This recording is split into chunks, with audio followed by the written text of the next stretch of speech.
আসসালামু আলাইকুম প্রিয় দর্শক, অন্নমঞ্চের আলোচনায় আপনাদের সকলকে আমন্ত্রণ জানাচ্ছি। আসসালামু আলাইকুম।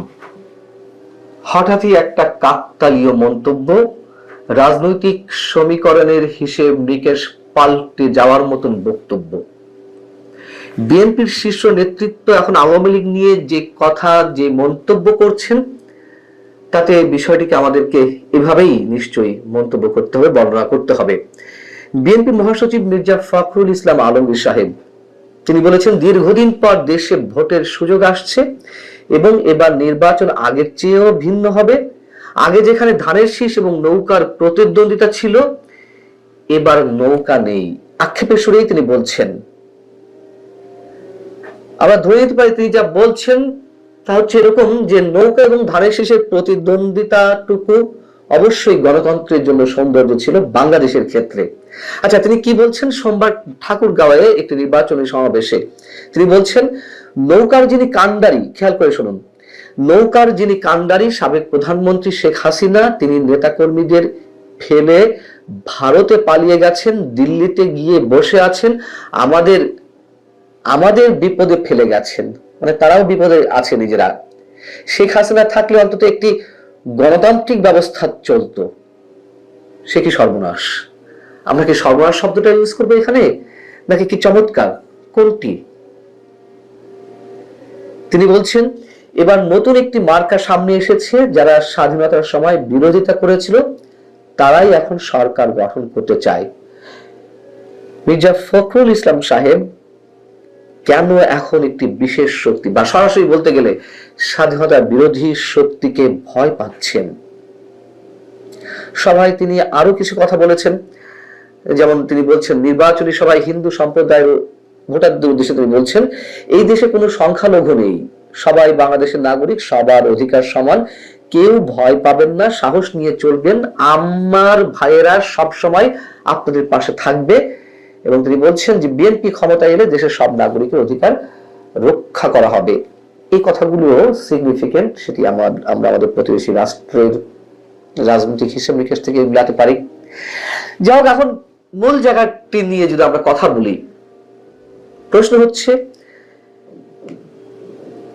বিএনপি কি সত্যি আওয়ামী লীগের শূন্যতা অনুভব করছে গণতান্ত্রিক সৌন্দর্যের জায়গা থেকে, নাকি আওয়ামী লীগের ভোট নিজেদের বাক্সে নিতে আওয়ামী লীগের প্রতি একটু উদার মনোভাব প্রদর্শনের চেষ্টা করা হচ্ছে, নাকি সত্যি সত্যি জামাতকে ভয় পাচ্ছে বিএনপি? জামাত যেমন plan A, plan B, plan C, D নিয়ে এগোচ্ছে, সেই জায়গা থেকে আওয়ামী লীগের রাজনৈতিক কর্মকাণ্ড যখন নিষিদ্ধ করা হলো, নিশ্চয়ই তার আগে থেকে নানান ধরনের মন্তব্য ওঠা শুরু হয়েছিল, নানান ধরনের প্রশ্ন রাজনৈতিক মঞ্চে ওঠা শুরু হয়েছিল। বিএনপি বলে দিয়েছিল যে কোন রাজনৈতিক দলের নিষিদ্ধ হওয়ার বিষয়টি তারা মেনে নিতে চায় না বা তারা এই প্রক্রিয়ায় বিশ্বাস করে না। কিন্তু পরে যখন মব ক্রিয়েট করার মাধ্যমে জুলাই আন্দোলনের কিছু নেতা তারা আওয়ামী লীগের নিষিদ্ধ চাইলো, তখন নিষিদ্ধ করে দিলেন এক কলমের খোঁচায় নির্বাহী আদেশে। মব ক্রিয়েট করে যা কিছু চাওয়া হয়েছে গত 18 মাসে সবই ইউনূস সাহেব মেনে নিয়েছেন, বিশেষ করে জুলাই আন্দোলনের নেতাদের। তো পরে আবার বিএনপিকে আমরা দেখলাম যে এটির আবার কৃতিত্ব নিতে, যে আমরা সবসময় আওয়ামী লীগের নিষিদ্ধ হওয়ার বিষয়টি দাবি তুলেছি। আবার আমরা কি দেখলাম, ফ্যাসিবাদ ঠেকানোর নামে আমরা যুদ্ধাপরাধীদের সঙ্গে ঐক্য গড়ে তুলতে দেখলাম। সব রাজনৈতিক দলকে প্রশ্ন করেছিলাম, অনেকবারই প্রশ্ন তুলেছি, কোনটি ভয়ঙ্কর? আওয়ামী লীগ যদি ফ্যাসিবাদী শক্তি হয়েও থাকে সেটি ভয়ঙ্কর, নাকি এদেশের স্বাধীনতা বিরোধী শক্তি যে আস্ফালন সেটি ভয়ঙ্কর? কাদের সাথে ঐক্য গড়ে তুলতে হবে? বিএনপি চেয়ারপারসন তারেক রহমান দেশে ফেরার আগে বিএনপির বিশেষ কিছু নেতার সঙ্গে তিনি একটি অনলাইন বৈঠক করেছিলেন, যার খবর আমি এর আগে আপনাদেরকে দিয়েছি। মানে লন্ডনের থেকেই তিনি অনলাইন বৈঠকটি করেছিলেন এবং সেখানে তিনি প্রশ্ন করেছিলেন যে যদি বিএনপি ক্ষমতায় আসে নির্বাচনের মাধ্যমে, সেক্ষেত্রে বিরোধী দলে আপনারা কাকে দেখতে চান? তারেক রহমান বাংলাদেশে আসার আরো কয়েক মাস আগে এই প্রশ্নটি একটা বৈঠকে করেছিলেন। তো সেখানে উপস্থিত বিএনপি নেতাদের 60% বলেছিলেন যে আমরা বিরোধী দলে আওয়ামী লীগকে দেখতে চাই, আর 40% বলেছিলেন যে জামাতকে চাই। মানে তার প্রশ্নটা ছিল জামাত নাকি আওয়ামী লীগ। তার মানে এই যে হিসাবটি, এর মধ্যে দিয়েও বোঝা যায় যে বিএনপির মধ্যে এখনো জামাতপন্থী নেতাদের প্রভাব কতখানি। যাই হোক, এখন জামাত যদি সত্যিই এই নির্বাচনে আরো শক্তিশালী হয়, সুবিধাটা আসলে কাদের আর সর্বনাশটাই বা কাদের বা কার? রাজনৈতিক মঞ্চে প্রতিদ্বন্দ্বিতাপূর্ণ খেলায় আসলে কার সাথে বিএনপি এবং দেশ, এই দুয়ের জন্য এই খেলাটি মঙ্গলজনক। অনেক আগে থেকে বলে আসছে, আপনাদের হয়তো কারো কারোর মনে থাকার কথা, আরো প্রায় 15-16 মাস আগে, অর্থাৎ 2024-এর 5 আগস্টের 1.5-2 মাসের মাথায় এসে আমি এমন মন্তব্য করেছিলাম আমার কিছু কন্টেন্টে, একাধিকবার বলেছি যে এই ইউনূস সরকার পতনের জন্য অথবা যে কোনো অশুভ শক্তিকে বধ করার জন্য এই বাংলাদেশের রাজপথে আওয়ামী লীগ ও বিএনপিকে ঐক্যবদ্ধভাবে আন্দোলনে নামতে হবে। আমরা জানি না সেই দিনটি সামনে আসতে যাচ্ছে কিনা, তবে আমার মনে হয় এমনটি হয়তো হবে অদূর ভবিষ্যতে।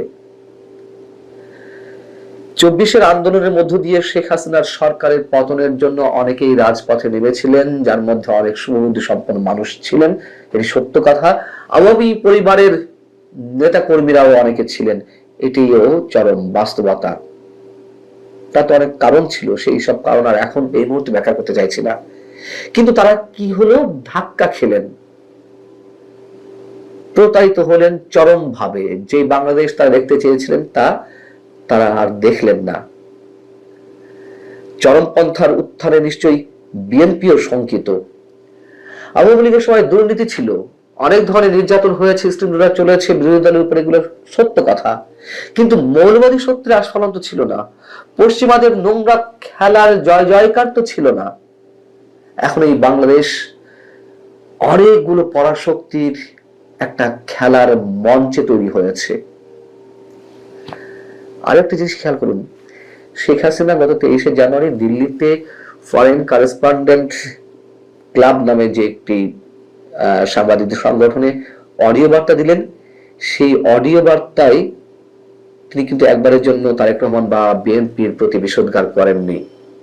একইভাবে তার সন্তান সজীব ওয়াজেদ জয় কতদিন আগে আল জাজিরাতে একটি দীর্ঘ ইন্টারভিউ দিলেন বেশ স্মার্টনেসের সঙ্গে, সেখানেও তিনি একবারের জন্য বিএনপির বিরুদ্ধে কথা তোলেননি। এবং এটুকু মনে করে দিতে চাই যে খেলা চলছে, অনেক দিক থেকেই খেলা চলছে, নানান ধরনের সমীকরণ চলছে। কোন সমীকরণটা মিলবে আমরা হয়তো কেউ কেউ নিজেদের মতো করে ধারণা করে নিতে পারি। এবং যুক্তরাষ্ট্র যেমন বসে নেই, ওয়াশিংটন পোস্টে একটি রিপোর্ট প্রকাশ করা নিয়ে তো বেশ হইচই শুরু হয়েছে গত কয়েকদিন ধরে। আবার এটুকু বলে রাখি, ভারতও নিশ্চয়ই বসে নেই। চীন খেলছে চীনের মতো করে অন্য ফ্রন্টে। ভালো থাকুন সবাই, আল্লাহ হাফেজ।